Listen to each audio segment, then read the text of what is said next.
আসসালামু আলাইকুম। বর্তমানে শীতকাল চলতেছে, তো মাল ডেলিভারির ক্ষেত্রে কিছুটা সতর্কতা অবলম্বন করতে হয়। তো আমি আজকে কিছু বাচ্চা কমলাপুর পর্যন্ত পাঠাবো। আমি যেভাবে ডেলিভারি করব আপনাদেরকে একটু দেখাবো ইনশাআল্লাহ, যাতে নতুনরা শিখতে পারেন। তো আমি হচ্ছে এরকম কার্টুন ব্যবহার করছি। এখানে আমি 2টা কার্টুন ব্যবহার করব। আমি টোটাল ওনাকে 22 পিস বাচ্চা পাঠাবো এখানে। তো আমি ইচ্ছা করলে এটার মধ্যেই 22 পিস পাঠিয়ে দিতে পারি, কিন্তু আমি সেই কাজটা করব না, কারণ হচ্ছে চাপাচাপি করে দিলে বাচ্চার প্রবলেম হতে পারে।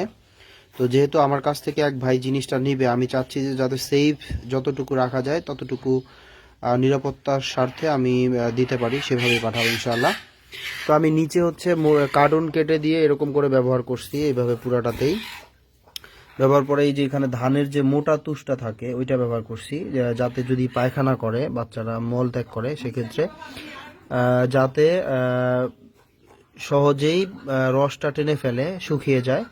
কারণ অনেক সময় এই ভেজা পায়খানা থেকে বাচ্চার ঠান্ডা লাগতে পারে, এই জন্য এরকম করে দিলে ইনশাল্লাহ প্রবলেম হয় না। আমি এর আগে ওইভাবে করে পাঠাই। আর এই যে আমি ছোট ছোট এরকম ছিদ্র করে দিছি, যাতে মোটামুটি বাতাস ভালোভাবে প্রবেশ করতে পারে। চারপাশে এইভাবে ছিদ্র করে দিছি। তো আমি 2টা কার্টুনে এরকম করে করছি।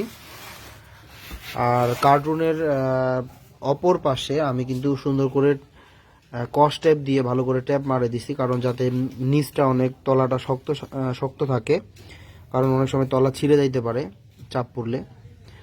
আর আজকে আমি যে বাচ্চাগুলো পাঠাবো এগুলোর বয়স চলতেছে বা মোটামুটি 20 দিন। তো ভাই আগে থেকে বুকিং দিয়ে রাখছিল, ফুল টাকা পেমেন্ট করে রাখছে।